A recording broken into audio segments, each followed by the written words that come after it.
3D মানে 3 dimension নয়, detect, delete and deport.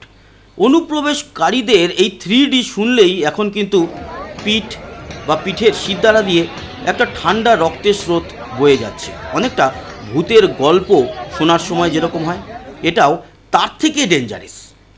Bharat Bangladesh সীমান্তে দেখা যাচ্ছে বেশ কিছু মানুষ যারা অনুপ্রবেশকারী, তারা অপেক্ষা করছে কতক্ষণে তাদের বাংলাদেশে প্রবেশ করানো হবে। এই খবরের পাশাপাশি আরও একটা ব্যাপার, সেটা হচ্ছে পুষ্পা জাহাঙ্গীর, তার সমস্ত রক্ষা কবচ আজ তুলে নিল আদালত। তবে কি আগামীকাল গ্রেপ্তারি? আরও একটা বিষয় আছে, সেটা হচ্ছে অন্নপূর্ণা ভাণ্ডার নিয়ে একটা বড় আপডেট এসছে সরকারের তরফ থেকে। বলছিলাম না, যতক্ষণ না সরকার কিছু বলবে ততক্ষণ পর্যন্ত আপনাদের কিচ্ছু করার দরকার নেই। এবার একটা নির্দেশ এসছে, কি করতে হবে তাই নিয়ে আপনাদেরকে জানাবো। তবে আজকের এই খবরের শুরুতে চলে যাব জাহাঙ্গীর খানের খবরে, তারপর সব খবরে আসছি। তবে শুরুতে বলে রাখি, যারা এখনও পর্যন্ত আমাদের এই দ্য বেঙ্গল টিভি চ্যানেলটিকে সাবস্ক্রাইব করেননি, অবশ্যই যদি দেখেন যেখানে সাবস্ক্রাইব বাটনটা কালো হয়ে রয়েছে, প্রেস করে আমাদের সঙ্গে জুড়ে যান। আর যদি আপনারা ফেসবুকে দেখেন তাহলে অবশ্যই ফলো বাটনটা অন করে নিন। কি বিষয়? জাহাঙ্গীর খানের রক্ষা কবচ প্রত্যাহার করে নিল কলকাতা হাইকোর্ট। তৃণমূলের পুষ্পার মামলায় কি পর্যবেক্ষণে দেখা গিয়েছে যে ভোটের জন্য একটা রক্ষা কবচ দেওয়া হয়েছিল। তাতে কি বলা হয়েছিল, এই যে ফলতার ভোট এবং যতক্ষণ না 24 তারিখ তার রেজাল্ট বেরোচ্ছে, তার মধ্যে পুষ্পা অর্থাৎ জাহাঙ্গীর খানকে পুলিশ গ্রেপ্তার করতে পারবে না। এছাড়া আগামী বুধবার, কাল 27শে মে, কাল পর্যন্ত আরও একটি রক্ষা কবচ ছিল, সেটাও দেওয়া হয়েছিল, এফআইআর হয়েছিল সেই বিষয়। আজকে এই দুটি যে রক্ষা কবচ মামলা, তাতে হাইকোর্টের পর্যবেক্ষণ যে ভোটে তার জামানত বাজেয়াপ্ত হয়েছে এবং সে এখন আর কিন্তু কোনো ক্ষমতায় বা কোনো পোস্টে নেই, ফলে আর রক্ষা কবচ দেওয়ার কোনো প্রশ্ন ওঠে না। রক্ষা কবচ তুলে নেওয়া হয়েছে, ফলে প্রশ্ন তাহলে গ্রেপ্তারি কবে? কারণ সাতখানা এফআইআর একেবারে সামনে এসছে। তাছাড়া আরও কত যে অভিযোগ রয়েছে সেগুলো তো পরের ব্যাপার। তাই মনে করা হচ্ছে খুব শীঘ্রই, আজ না হোক কাল বা পরশু, এ সপ্তাহের মধ্যে আপনারা হয়তো জানতে পারবেন, আজ রাত কিংবা আগামীকাল 27শে মে বুধবার, এর মধ্যেই কিন্তু জাহাঙ্গীর খানকে পুলিশ অ্যারেস্ট করে ফেলেছে। এটা শুধু এখন সময়ের অপেক্ষা। আর তারই আভাস পাওয়া গেল আজকে হাইকোর্টে এই রক্ষা কবচ তুলে নেওয়ার থেকে বা সেই নির্দেশের পর। আপনারা বলবেন এই বিষয়ে কি আপনাদের মতামত? আমার মতে আগামীকাল বা 2-1 দিনের মধ্যেই কিন্তু জাহাঙ্গীর খান সমস্ত মামলায় গ্রেপ্তার হতে চলেছে এবং বড়ভাবে ফাঁসতে চলেছে। জাহাঙ্গীর খান এত সহজে বেরোতে পারবে না। আর আজকেই নিশ্চয়ই জাহাঙ্গীর খানের নামে রেড কর্নার নোটিশ জারি হয়ে যাবে, যাতে সে অন্য কোথাও পালাতে না পারে। আসি পরের খবরে। পরের বিষয়, অনুপ্রবেশকারী নাকি নেই আমাদের পশ্চিমবঙ্গে। তাহলে এরা কারা? এর আগে এসআইআর যখন শুরু হয়েছিল সেই সময়ও দেখা গিয়েছিল প্রচুর মানুষ একেবারে বাংলাদেশের বর্ডারে রেডি হয়ে বসে আছে বাংলাদেশে প্রবেশ করার জন্য।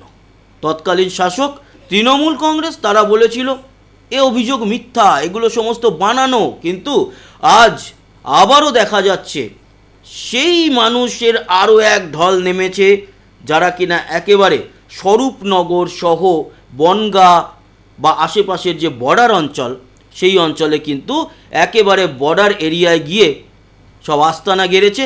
সময় সুযোগ মতো তারা বাংলাদেশে প্রবেশ করবে। তার কারণ হোল্ডিং ক্যাম্প তৈরি হচ্ছে আমাদের পশ্চিমবঙ্গের প্রতিটা জেলায়।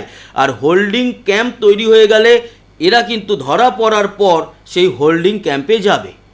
আর হোল্ডিং ক্যাম্পে গিয়ে তাদের সঙ্গে কি ব্যবস্থা করা হবে সেগুলো আন্দাজ করেই দেশ ছাড়ার হিড়িক পড়ে গিয়েছে।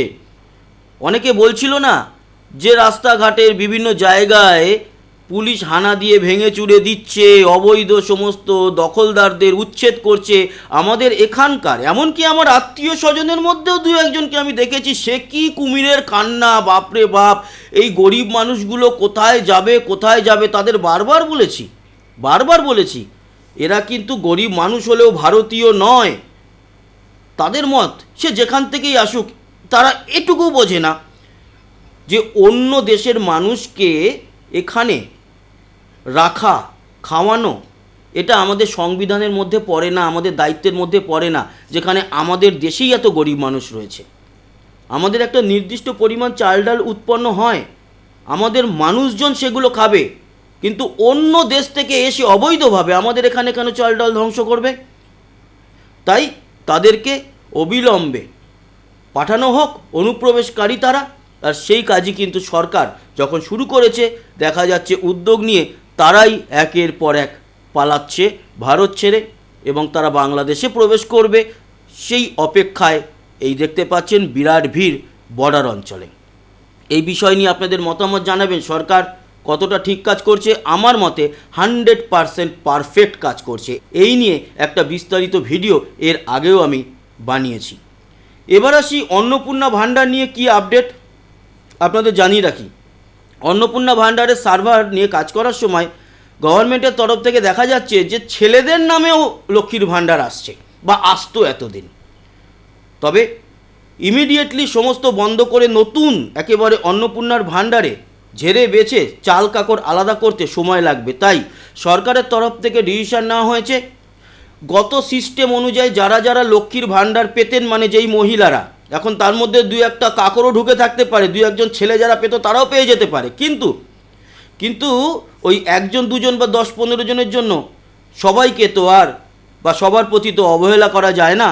তাই এ মাসে অন্তত লক্ষ্মীর ভাণ্ডারটা দিয়ে দেওয়া হবে। আর খুব তাড়াতাড়ি এই সপ্তাহেই সরকারের তরফ থেকে মুখ্যমন্ত্রী শুভেন্দু অধিকারী, অগ্নিমিত্রা পল, ওনাদের তরফ থেকে একটি অন্নপূর্ণা ভাণ্ডারের ফর্ম রিলিজ করা হবে। সেটা অনলাইন অফলাইন দু জায়গাতেই থাকবে। কোনো তাড়াহুড়ো নয়, একেবারে বিডিওর কাছে ক্ষমতা থাকবে, তিনি লোক পাঠিয়ে বাড়ি বাড়ি গিয়ে একেবারে সমস্ত যেই মহিলারা লক্ষ্মীর ভাণ্ডার পেতেন ওনাদেরকে একেবারে যাচাই করে অন্নপূর্ণা ভাণ্ডারের ফর্ম ফিল আপ করিয়ে নেওয়া হবে। আর যারা অনলাইনে করতে পারবেন তারাও অনলাইনে করে ফেলবেন।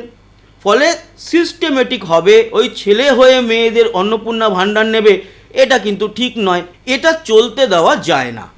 ফলে এই বিষয়ের উপরে সরকার নজরদারি চালাচ্ছে এবং লক্ষ্মীর ভাণ্ডার আপাতত যেরকমভাবে চলতো সেটা চালু রেখে অন্নপূর্ণা ভাণ্ডারের সার্ভার রেডি করে সবাইকে বা যারা যোগ্য তাদের বা সেই প্রত্যেক মহিলাকে অন্নপূর্ণা ভাণ্ডারে ট্রান্সফার করে নিয়ে যাওয়া হবে। সেটা সরকারের দায়িত্ব, সরকার দায়িত্ব নিয়ে করবেন এবং মাসখানেকের মধ্যে অন্নপূর্ণা ভাণ্ডারের যা যা সমস্যা আছে সব কিন্তু 100% ঠিকঠাক করে দেওয়া হবে।